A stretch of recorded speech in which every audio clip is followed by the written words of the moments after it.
بیوی ہو تو ایسی۔ ایک بادشاہ اپنے محل کی چھت پر ٹہل رہا تھا۔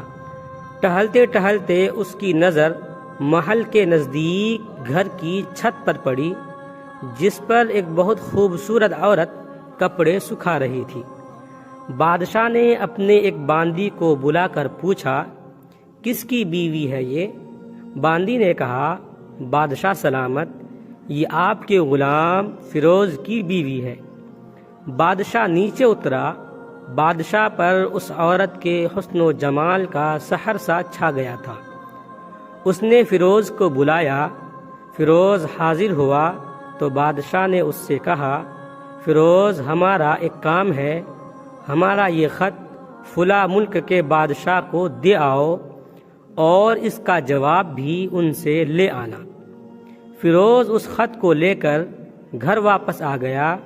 خط کو اپنے تکیے کے نیچے رکھ دیا، سفر کا سامان تیار کیا، رات گھر میں گزاری اور صبح منزل مقصود پر روانہ ہو گیا، اس بات سے لا علم کہ بادشاہ نے اس کے ساتھ کیا چال چلی ہے۔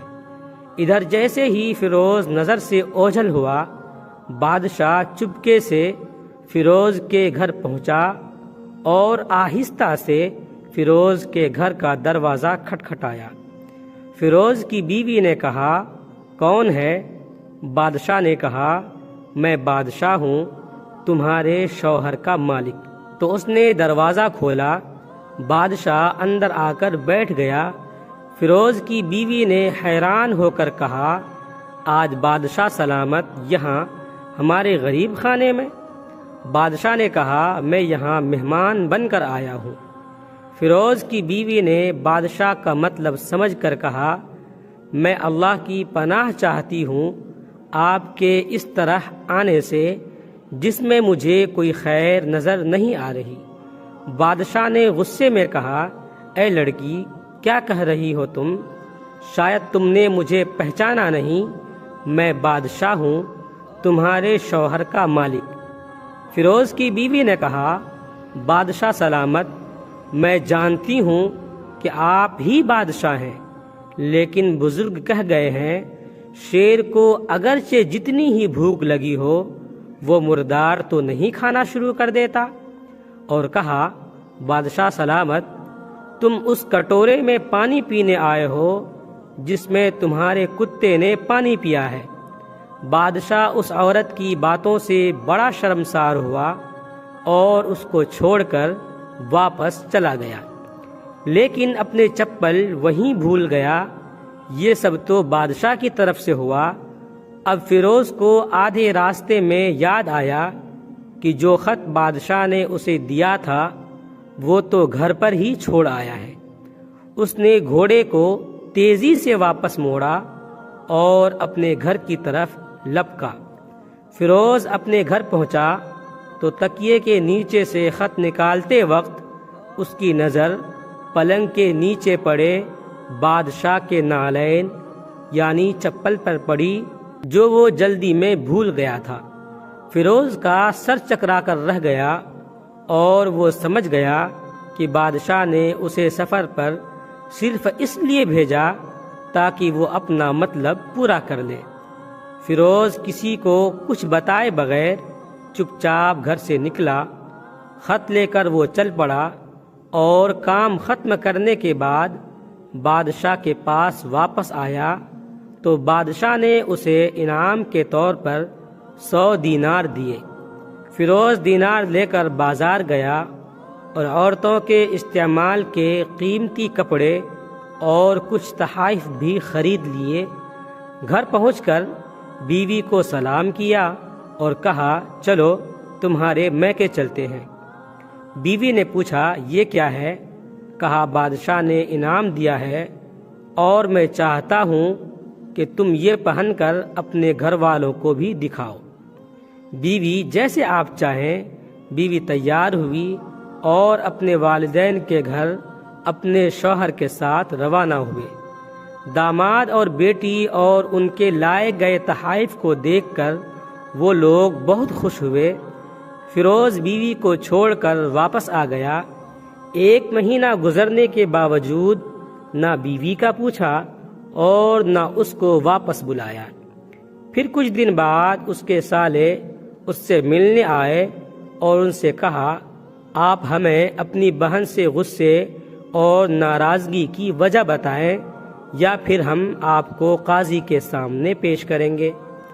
تو اس نے کہا، اگر تم چاہو تو کر لو، لیکن میرے ذمے اس کا ایسا کوئی حق باقی نہیں جو میں نے ادا نہ کیا ہو۔ وہ لوگ اپنا کیس قاضی کے پاس لے گئے تو قاضی نے فیروز کو بلایا۔ قاضی اس وقت بادشاہ کے پاس بیٹھا ہوا تھا۔ لڑکی کے بھائیوں نے کہا، اللہ بادشاہ سلامت اور قاضی صاحب کو صحیح سلامت رکھے۔ قاضی صاحب، ہم نے ایک سرسبز باغ، درخت پھلوں سے بھرے ہوئے اور ساتھ میں میٹھے پانی کا کنواں اس شخص کے حوالے میں دیا تھا۔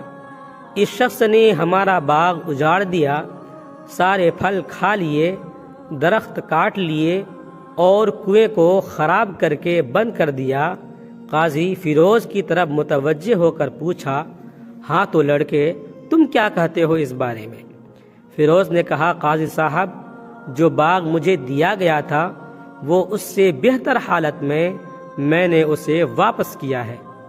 قاضی نے پوچھا، کیا اس نے باغ تمہارے حوالے ویسی ہی حالت میں واپس کیا ہے جیسے پہلے تھا؟ انہوں نے کہا، ہاں ویسی ہی حالت میں واپس کیا ہے، لیکن ہم ان سے باغ واپس کرنے کی وجہ جاننا چاہتے ہیں۔ قاضی نے کہا، ہاں فیروز، تم اس بارے میں کیا کہنا چاہتے ہو؟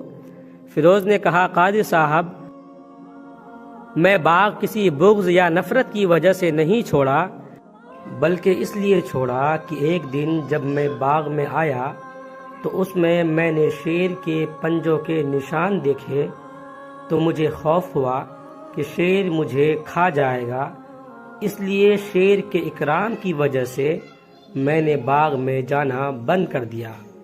بادشاہ جو ٹیک لگائے ہوئے یہ سب کچھ سن رہا تھا، اٹھ کر بیٹھ گیا اور کہا، فیروز، اپنی باغ کی طرف امن اور مطمئن ہو کر جاؤ۔ اللہ کی قسم، اس میں کوئی شک نہیں کہ شیر تمہارے باغ آیا تھا، لیکن وہ وہاں پر نہ تو کوئی اثر چھوڑ سکا اور نہ کوئی پتا توڑ سکا اور نہ ہی کوئی پھل کھا سکا۔ وہ وہاں پر تھوڑی دیر رہا اور مایوس ہو کر لوٹ گیا، اور خدا کی قسم، میں نے کبھی تمہارے جیسے باغ کے گرد لگے مضبوط دیواریں نہیں دیکھی۔ فیروز اپنے گھر لوٹ آیا اور اپنی بیوی کو بھی واپس لے لیا۔ نہ تو قاضی کو پتہ چلا اور نہ ہی کسی اور کو کہ ماجرا کیا ہے۔ کیا خوب بہتر ہے اپنے اہل و عیال کے راز کو چھپانا کہ لوگوں کو پتہ نہ چلے، اپنے گھروں کے بھید کسی پر ظاہر نہ ہونے دیں۔ ویڈیو اچھا لگے تو لائک کریں، کمنٹ کریں، شیئر کریں، اور اس طرح کے اور بھی ویڈیوز حاصل کرنے کے لیے اس چینل کو زیادہ سے زیادہ سبسکرائب کریں۔ آپ تمام لوگوں کا بہت بہت شکریہ ہوگا۔